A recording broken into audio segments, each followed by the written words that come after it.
ನೋಡಿ, ರಾಷ್ಟ್ರದಲ್ಲಿ ಉದ್ಯೋಗ ಸೃಷ್ಟಿ ಆಗಬೇಕಾಗಿತ್ತು, ಇವಾಗ ಆಗ್ತಾ ಇಲ್ಲ. ಕೇಂದ್ರದ ನಾಯಕರು ಮೋದಿಜಿಯವರು ಹೇಳಿದರು, ತಾವು ಚುನಾವಣಾ ಪ್ರಚಾರದಲ್ಲಿ ಹೇಳಿದರು, ವರ್ಷಕ್ಕೆ 2 ಕೋಟಿ ರೂಪಾಯಿ 2 ಕೋಟಿ ಜನರಿಗೆ ಉದ್ಯೋಗ ಕೊಡ್ತೀನಿ ಅಂತ ಏನು ಹೇಳಿದರು, ಅದು ಯಾವತ್ತೂ ನೆರವೇರಲಿಲ್ಲ. ಇವತ್ತು ಯುವ ಜನತೆಗೆ ಏನಾಗಿದೆ ಅಂದರೆ, ಇವತ್ತು ಉದ್ಯೋಗ ಇಲ್ಲದೆ ಭಾಳ ಜನ ನಿರಾಶ್ರಿತರಾಗಿದ್ದಾರೆ. ಇದು ದೇಶ ವ್ಯಾಪ್ತಿಯಲ್ಲಿ ಇವತ್ತು ದೊಡ್ಡ ಮಟ್ಟದಲ್ಲಿ ನಡೀತಾ ಇದೆ. ಆದರೆ ಕೇಂದ್ರ ನಾಯಕರು ಯಾರೂ ಅದರ ಬಗ್ಗೆ ಹೆಚ್ಚಿನ ಆಸಕ್ತಿಯನ್ನು ತೋರಿಸ್ತಾ ಇಲ್ಲ. ಯಾಕಂದರೆ ಅವರಿಗೆ ಏನಾಗಿದೆ ಅಂದರೆ, ಧರ್ಮ ಆಧಾರಿತವಾಗಿ ಮತ್ತು ಯುದ್ಧ, ಈ ಆಪರೇಷನ್ ಸಿಂಧೂರ ಇಂಥವು ಇದರಲ್ಲೇ ಕಳೆದು ಹೋಗ್ಬಿಟ್ಟಿದ್ದಾರೆ. ಅದರಿಂದ ದೇಶದಲ್ಲಿ ವಿದ್ಯಾರ್ಥಿ ಇವತ್ತು ಏನು ಭಾಳಷ್ಟು ಯುವ ಜನತೆ ಇದ್ದಾರೆ, ಅವರಿಗೆ ಹೆಚ್ಚಿನ ಆಸಕ್ತಿ ಇರುವಂಥ ಕೆಲಸ ಕೊಡುವಂಥದ್ದು ಕೆಲಸವನ್ನು ದೇಶಕ್ಕೆ ಇವತ್ತು ಯುವಕರಿಗೆ ಆಗಬೇಕಾಗಿದೆ. ಇಲ್ಲದೆ ಹೋದರೆ ಇವತ್ತು ನೋಡಿ, ಅವರಿಗೆ ಪ್ರತಿಭಟನೆ ಈ ಥರ ಇದು ಹೊಮ್ಕೊಂಡು ಹೋಗ್ತಾ ಇರ್ತಾರೆ. ಅದರಿಂದ ಕಡಿವಾಣ ಹಾಕಬೇಕು. ನಮ್ಮ ಸರ್ಕಾರದಲ್ಲೂ ನಾವು ಏನು ಮಾಡಬೇಕು ಅದನ್ನು ನಾವು ರಾಜ್ಯದ ಮುಖ್ಯಮಂತ್ರಿಗಳು ಮಾಡ್ತಾ ಇದ್ದಾರೆ. ಬಟ್ ಕೇಂದ್ರ ಮಾಡಬೇಕಲ್ಲ, ಕೇಂದ್ರ ಸರ್ಕಾರದವರು ಹೆಚ್ಚು ಒತ್ತು ಕೊಡಬೇಕಲ್ಲ. ಈಗ ಅದರಿಂದ ಹೆಚ್ಚು ಒತ್ತನ್ನು ಅವ್ರು ಕೊಡಬೇಕಂತ ನಾನು ಹೇಳೋದು. ಇವತ್ತು ಏಜ್ ಎಲ್ಲ ಈಗ 3 ವರ್ಷ ಆಯಿತು, ಯಾವುದೇ ಕಾಲ್ಫರ್ ಆಗ್ತಾ ಇಲ್ಲ. 3 ವರ್ಷ ಆಯಿತು, ಏಜ್ ಎಲ್ಲ ಅದು ಬಾರ್ ಆಗ್ತಾ ಇದೆ. ಕರ್ನಾಟಕ ಸರ್ಕಾರ ಇಲ್ಲ, ನಾನು ಹೇಳೋದು ಕರ್ನಾಟಕ ಸರ್ಕಾರದ ಮುಖ್ಯಮಂತ್ರಿಗಳಿಗೂ ಹೇಳೋದಷ್ಟೇ, ಕೇಂದ್ರದ ನಾಯಕರಿಗೂ ಹೇಳೋದಷ್ಟೇ, ಯುವ ಜನತೆಗೆ ಆದಷ್ಟು ಉದ್ಯೋಗಗಳನ್ನು ಸೃಷ್ಟಿ ಮಾಡುವಂಥ ಕೆಲಸ ಆಗಬೇಕಾಗಿದೆ. ಅದನ್ನು ಮಾಡಬೇಕು ಅನ್ನೋದು ನಾನು ಹೇಳೋದು. ಹಾಗಾಗಿ ಇಲ್ಲ ಅಂತ ಹೇಳಿದ್ರೆ ಇವತ್ತು ಯುವಕರು ಎಲ್ಲಿ ಹೋಗ್ಬೇಕಾಗತ್ತೆ? ಇವತ್ತು ಮೋದಿಜಿಯವರೇ ಹೇಳಿದ್ರಲ್ಲ, 2 ಕೋಟಿ ಉದ್ಯೋಗ ಕೊಡ್ತೀನಿ ಅಂತ ಹೇಳಿದ್ರು, ಇವತ್ತಿಗೂ ಕೊಟ್ಟಿಲ್ಲ. ಇವೆಲ್ಲ ಸಮಸ್ಯೆಗಳು ರಾಷ್ಟ್ರದಲ್ಲೇ ಆಗುತ್ತೆ. ಉಲ್ಬಣ ಆಗೋದು ಬೇಡ, ಸ್ಟ್ರೈಕ್ ಮಾಡೋದು ಬೇಡ. ಇಂಥವೆಲ್ಲ ಹೋಗಬೇಕಂದ್ರೆ ಕೇಂದ್ರ ಮತ್ತು ರಾಜ್ಯ ಸರ್ಕಾರ ಎರಡೂ ಕೆಲಸ ಮಾಡಬೇಕಂತ ನಾನು ಹೇಳ್ತಾ ಇದ್ದೇನೆ. ಜಾತಿ ಗಣತಿ ಡಿಲೇ ಆಗ್ತದೆ ಮತ್ತು ಸರ್ವರ್ ಪ್ರಾಬ್ಲಮ್ ಕೊಡ್ತಾ ಇದೆ ಅಂತ. ಅಲ್ಲ, ಜಾತಿ ಗಣಿತದ್ದು ಡಿಲೇ ಅಂತ ಲೆಕ್ಕ ಬರೋದಿಲ್ಲ ಅದು. ನೋಡಿ, ಈಗ ಒಂದು ಏನಾಗಿದೆ ಅಂದರೆ, ಇವಾಗ ಶಿಕ್ಷಕರದ್ದು ಮೊನ್ನೆವರೆಗೆ ಅವರಿಗೆ ಏನು ಶಾಲೆ ಇತ್ತು, ಈಗ ರಜೆ ಬಂದಿದೆ. ಈಗ ಅದನ್ನು ಶುರು ಮಾಡಬೇಕು. ಈಗ ಸರ್ವರ್ದು ಸ್ವಲ್ಪ ಸಮಸ್ಯೆ ಬರುತ್ತೆ. ಎಲ್ಲ ಸರ್ವರ್ ಒಂದೇ ಸರಿ ಇದು ಮಾಡಿದಾಗ ಜಾತಿ ಗಣಿತೆಯಲ್ಲಿ ಸ್ವಲ್ಪ ಹಿಂದೆ ಆಗ್ಬೋದು. ಆದರೆ ನಿಧಾನವಾದರೂ ಸಹ ತಾಳ್ಮೆಯಿಂದ ಜಾತಿ ಗಣತಿಯನ್ನು ಮುಕ್ತವಾಗಿ ಮಾಡುವಂಥ ಕೆಲಸ ಆಗಬೇಕು. ಯಾಕಂದರೆ ಇದು ಭಾಳ ಪ್ರಮುಖವಾದಂಥ, ಎಲ್ಲ ಒಪ್ಕೊಂಡಿದ್ದಾರೆ ಜಾತಿ ಗಣಿತ ಬಗ್ಗೆ. ಈಗ ಒಪ್ಕೊಂಡಿರಬೇಕಾದ್ರೆ ಅದನ್ನು ಮುಕ್ತವಾಗಿ ಶಿಕ್ಷಕರಿಗೆ ಯಾವುದೇ ಕೊರತೆ ಆಗದಂಗೆ, ಅವ್ರಿಗೆ ಏನೂ ತೊಂದರೆ ಆಗದ ರೀತಿಯಲ್ಲಿ ಜಾತಿ ಗಣಿತ ಮಾಡಲಿಕ್ಕೆ ಕೊಡಬೇಕು ಅನ್ನೋದು ನನ್ನ ಉದ್ದೇಶ. ಖಂಡಿತ ಒಳ್ಳೆಯದಾಗತ್ತೆ, ಚೆನ್ನಾಗಾಗತ್ತೆ. ಇದು ಭಾಳ ಪ್ರಮುಖವಾದಂಥ ರಾಜ್ಯ ಸರ್ಕಾರ ತಂದದ್ದು ಜಾತಿ ಗಣಿತ ಒಳ್ಳೆಯದಾಗತ್ತೆ ಅಂತ ನನಗನ್ನಿಸುತ್ತೆ. ಸರ್, ಮಂಡ್ಯ, ಮದ್ದೂರು, ಶಿವಮೊಗ್ಗ, ದಾವಣಗೆರೆ ಈ ರೀತಿ ಗಲಭೆಗಳನ್ನು ಜಾಸ್ತಿ ಆಗ್ತಾ ಇದೆ.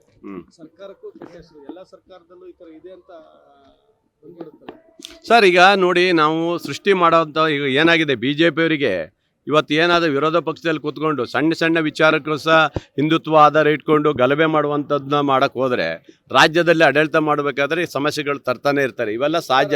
ಆದರೆ ನಾನು ಹೇಳಿ ಬರುತ್ತೆ. ಈಗ ಇರಲಿ, ಫ್ಲೆಕ್ಸ್ ಯಾಕೆ ಪ್ರಚೋದನೆ ಕೊಡಬೇಕು ಅಂತ ನಾನು ಹೇಳೋದು. ಅದನ್ನ ಕಂಟ್ರೋಲ್ ಮಾಡಬೇಕಲ್ಲ. ಅಲ್ಲ ನೋಡಿ, ಕಿಡಿಗೇಡಿಗೆ ಒಬ್ಬರು ಇರ್ತಾರಾ? ಎಲ್ಲ ಜಾತಿಯಲ್ಲೂ ಕಿಡಿಗೇಡಿ ಇರ್ತಾನೆ. ನಾನು ಹೇಳಿದ್ದೀನಲ್ಲ, ಇವತ್ತು ಮುಸ್ಲಿಮಲ್ಲಿ ಮಾತ್ರ ಕಿಡಿಗೇಡಿ ಅಲ್ಲ, ಹಿಂದೂಲ್ಲೂ ಕಿಡಿಗೇಡಿ ಇದ್ದೇ ಇರ್ತಾರೆ. ಎಲ್ಲವನ್ನ ಸಹಿಸ್ಕೊಂಡು ಹೋಗ್ಬೇಕಾಗುತ್ತೆ. ಯಾವನೋ ಒಬ್ಬ ಪಾಪಿ ಮಾಡಿದಕ್ಕೋಸ್ಕರ ಯಾವುದೋ ಒಬ್ಬ ಧರ್ಮದ ವಿಚಾರವಾಗಿ ಹೋಗೋದಲ್ಲ ಅದು. ಯಾವನೋ ಒಬ್ಬ ಮಾಡಿರ್ತಾನೆ. ನಾನು ಹೇಳಿದ್ನಲ್ಲ, ಪಾಕಿಸ್ತಾನ ಜಿಂದಾಬಾದ್, ಅವನಿಗೆ ಗುಂಡಿಟ್ಟು ಹೊಡೀರಿ ಅಂತ ಹೇಳಿದ್ದೀನಿ. ಯಾರು ಪಾಕಿಸ್ತಾನ ಬರೋಕ್ಕೆ ಮಾತಾಡ್ತಾರೆ ಅವರಿಗೆ ಅವ್ರು ಬಿಡಬೇಡಿ ಅಂತ ಹೇಳಿದ್ದೀನಿ. ನಾವು ಮಾತಾಡಿದ್ದೀವಿ. ಆದರೂ ಏನಾಗುತ್ತೆ ಹೇಳಿ, ಯಾರೋ ಒಬ್ಬ ಕಿಡಿಗೇಡಿ ಮಾಡಿದ್ನ ನಾನು ಮೊನ್ನೆ ಮಸೀದಿ ಹೋಗಿ ಮೊನ್ನೆ ಒಂದು ಕಾರ್ಯಕ್ರಮದಲ್ಲೂ ಹೇಳ್ತಾ ಇದ್ದೆ. ನೋಡಿ, ನೀವು ಭಾರತೀಯರಾಗಬೇಕು ಅಂತ ಹೇಳಿದಾಗ ಭಾಳ ಖುಷಿಯಾಗಿ ಅವರು ಹಿಂದೂ ಹಾಡನ್ನೇ, ರಾಷ್ಟ್ರೀಯ ಹಾಡುಗಳನ್ನು ಕಟ್ಟಿ ಹಾಡಿ ಮುಸ್ಲಿಮಾನರು ನಾವು ಹಿಂದೂ ಪರವಾಗಿ ಇದು ನಾವು ಏನಾದರೂ ರಾಷ್ಟ್ರದ ಪರವಾಗಿರ್ತೀವಿ ಅಂತ ಹೇಳ್ತಾರಂದರೆ, ಇಲ್ಲಿ ಯಾವನೋ ಒಬ್ಬ ಕಿಡಿಗೇಡಿ ಮಾಡಿ ಇನ್ನೊಂದು ಗಾಂಜಾ ಹೊಡೆದು ನನ್ನ ಮಕ್ಕಳು ಮಾಡಿರ್ತಾರೆ. ಅದು ಬಿಟ್ಟರೆ ಬೇರೆ ಯಾವುದೂ ಇಲ್ಲ. ಯಾರೋ ಒಬ್ಬ ಮಾಡಿದ್ನ ಧರ್ಮ ಆಧಾರಿತವಾಗಿ ಇನ್ನೊಬ್ಬ ಧರ್ಮನ ಅಳಿಯುವಂಥ ಪ್ರಶ್ನೆ ಬರೋದಲ್ಲ.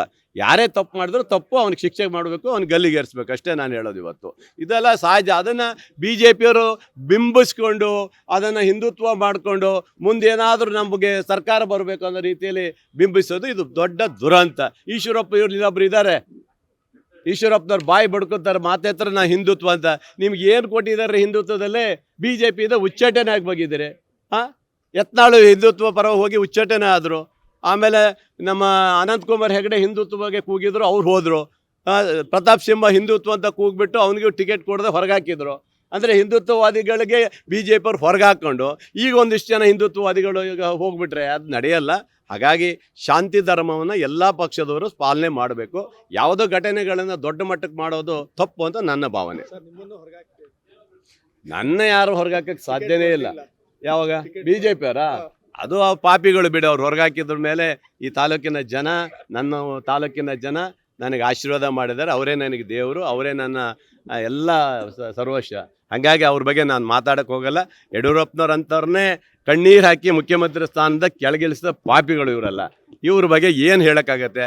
ಅಂದರೆ ಏನು ಗೊತ್ತಾ, ಇವರಿಗೆ ಪಕ್ಷಕ್ಕಿಂತ ಇವರಿಗೆ ಇವ್ರದ್ದು ವ್ಯಕ್ತಿಯೇ ಜಾಸ್ತಿ ಆಗಿಬಿಟ್ಟಿದೆ ಇವರಿಗೆ. ಹಾಗಾಗಿ ಯಾರೇ ಹೋರಾಟ ಮಾಡಲಿ, ಏನೇ ಮಾಡಲಿ, ಈ ಪಾಪ ಈಗ ಈಶ್ವರಪ್ಪಗೆ ಏನು ಪರಿಸ್ಥಿತಿ ಬಂದಿದೆ ನೋಡಿ. ಏನಾದರೂ ಮಾಡಿ ಒಂದಿಷ್ಟು ಹಿಂದುತ್ವ ಮತ್ತೊಂದಿಷ್ಟು ಕೂಗ್ಬಿಟ್ಟು ಪಕ್ಷಕ್ಕೆ ಏನಾದ್ರು ವಾಪಸ್ ಕರ್ಕೋತಾರೋ ಅಂತ ಬಾಯಿ ಬಡ್ಕೊ ಕೂತ್ಕೊಂಡಿದ್ದಾರೆ. ಅಷ್ಟು ಬಿಟ್ಟರೆ ಈ ಅಪ್ಪಂದು ಏನೂ ಇಲ್ಲ. ಹಾಗಾಗಿ ನಮ್ಮ ಪಕ್ಷಕ್ಕೆ ನಮ್ಮ ಮುಖ್ಯಮಂತ್ರಿ ಬೈಯುವಂಥ ಯೋಗ್ಯತೆ ಈ ಈಶ್ವರಪ್ಪಗೂ ಇಲ್ಲ. ಸರ್, ಸಂಪುಟ ಬದಲಾವಣೆ ಬಗ್ಗೆ ನೀವು ಹೇಳಿದ್ರಿ 2020 ಮಾಡಬೇಕು ಅಂತ. ಇನ್ನು 2020 ಎಲ್ಲ 50-50 ಆಯ್ತು. ಇನ್ನು ಬದಲಾವಣೆಗಳು ಏನಾರು ಇದೆಯಾ ಸರ್? ನೋಡಿ, ಸಂಪುಟ ವಿಚಾರವಾಗಿ ನಾನೇನು ಮಾತಾಡ್ಲಿಕ್ಕೆ ಹೋಗೋದಿಲ್ಲ ಸ್ನೇಹಿತರೆ. ಇದು ರಾಜ್ಯ ಸರ್ಕಾರ ಮತ್ತು ನಮ್ಮ ಕೇಂದ್ರದ ನಾಯಕರು ತೀರ್ಮಾನ ಮಾಡ್ತಾರೆ. ಅದಕ್ಕೆ ಹಾಗಾಗಿ ಸಂಪುಟ ವಿಚಾರನೆ ನಡೀತದೆ, ಯಾವಾಗಂತೂ ಗೊತ್ತಿಲ್ಲ. ಅದು ನಮ್ಮ ರಾಜ್ಯದ ನಾಯಕರಲ್ಲ, ಕೇಂದ್ರದ ವರಿಷ್ಠರು ತೀರ್ಮಾನ ಮಾಡ್ತಾರೆ. ನಿಮ್ಗೆ ಗೊತ್ತಿದೆ, ಈಗೆಲ್ಲ ನಿಗಮಗಳನ್ನು ಫಿಲಪ್ ಮಾಡಿದ್ದಾರೆ. ಹಾಗಾಗಿ ಮುಂದೆ ಏನು ಮಾಡ್ಬೇಕು ಅನ್ನೋದು ಕೇಂದ್ರದ ವರಿಷ್ಠರು ತೀರ್ಮಾನ ಮಾಡ್ತಾರೆ. ಟೆಸ್ಟ್ ಮ್ಯಾಚ್ ಆಗ್ತಿದೆ, 2020 ಬರ್ತಾ ಇಲ್ಲ. ಬರ್ತಾರೆ, ಈ ಟೆಸ್ಟ್ ಮ್ಯಾಚ್ ಎಲ್ಲ 50-50 ಬರ್ತಾರೆ. ಯಾಕೆ ತಲೆ ಕೆಡ್ಸಿರ್ತಾರೆ? ಅವೆಲ್ಲ ಆಗೋವಂಥ ಸಮಯದಲ್ಲಿ ಮಾಡ್ತಾರೆ. ಅದಕ್ಕೆಲ್ಲ ಯಾವುದೇ ಕಡಿವಾಣ ಹಾಕುವಂಥ ಪ್ರಶ್ನೆ ಇಲ್ಲ. ಯಾವಾಗ ಮಂತ್ರಿಯಾಗಿ ನೋಡ್ಬೋದು? ನೋಡಿ, ನನ್ನ ಹಣೆ ಬರದಲ್ಲಿ ಬರೆದ್ರೆ ನಾನು ಮಂತ್ರಿ ಆಗ್ತೇನೆ. ನಮ್ಮ ರಾಜ್ಯ ನಾಯಕರು, ರಾಷ್ಟ್ರೀಯ ನಾಯಕರು ತೀರ್ಮಾನ ಮಾಡಿದ್ರೆ ಮಂತ್ರಿ ಆಗ್ತೇನೆ. ಹಂಗಂತ ಹೇಳಿ ನಾನು ಕೊಟ್ಟಿಲ್ಲ ಅಂತೇಳಿ, ಯಾವುದೇ ಮಂತ್ರಿ ಸ್ಥಾನ ಕೊಟ್ಟಿಲ್ಲ ಅಂದರೆ ನಾನು ಅಸಮಾಧಾನ ಆಗೋದು, ಮುಗಿಲು ಹೇಳೋದು, ಮತ್ತು ನಾನು ಪಕ್ಷಕ್ಕೆ ವಿರೋಧ ಮಾಡುವಂಥ ಪ್ರಶ್ನೆ ನಂದು ಇಲ್ಲ. ಯಾಕೆಂದರೆ ನನ್ನ ರಾಜ್ಯದ ನಾಯಕರು ನನಗೆ ಉತ್ತಮವಾದಂಥ ಸ್ಥಾನಮಾನ ಕೊಟ್ಟಿದ್ದಾರೆ, ಒಂದು ನಿಗಮ ಕೊಟ್ಟಿದ್ದಾರೆ, ಮಂತ್ರಿ ಸ್ಥಾನಮಾನದ ವ್ಯವಸ್ಥೆಯಲ್ಲಿ ಮಾಡಿಕೊಟ್ಟಿದ್ದಾರೆ. ಹಾಗಾಗಿ ಯಾವುದೇ ಚಕ್ರ ಎತ್ತುವುದಿಲ್ಲ. ಕೊಟ್ಟರೆ ಮಾಡ್ತೀನಿ, ಕೊಡದಾದ್ರೆ ಅಭ್ಯಂತರ ಇಲ್ಲ. 50-50 ಅಂದ್ರೆ 5 ವರ್ಷಕ್ಕೆ ಇನ್ನು 10 ತಿಂಗಳಷ್ಟೇ ಉಳಿಯುತ್ತೆ ಸರ್. ಇರಲಿ ಬಿಡಿ, ಯಾವಾಗಾರಾದ್ರೆ ಏನಂತೆ. ಅಲ್ಲ, ನೀವು ಪತ್ರಿಕೆಯಲ್ಲಿ ಅಷ್ಟು ಯಾಕೆ ತಲೆಗೆಡ್ಸಿದ್ದೀರ ಅಂತ ನಾನು ಹೇಳಿ ಕೊಡ್ತಾರೆ. ಅಲ್ಲ, ನಮ್ಗೇನಾಯ್ತು ಗೊತ್ತಾ, ನಮ್ಮ ವರಿಷ್ಠರು ತೀರ್ಮಾನ ಮಾಡಬೇಕು. ಇಲ್ಲಿ ನಮ್ಮ ರಾಜ್ಯ ನಾಯಕರದ್ದಲ್ಲ ಇದು. ವರಿಷ್ಠರು ಏನು ತೀರ್ಮಾನ ಮಾಡ್ತಾರೋ ಅವ್ರು ಏನು ತೀರ್ಮಾನ ಆಗುತ್ತೋ ಅದಕ್ಕೆ ನಾವು ಬದ್ಧರಾಗಿದ್ದೀವಿ.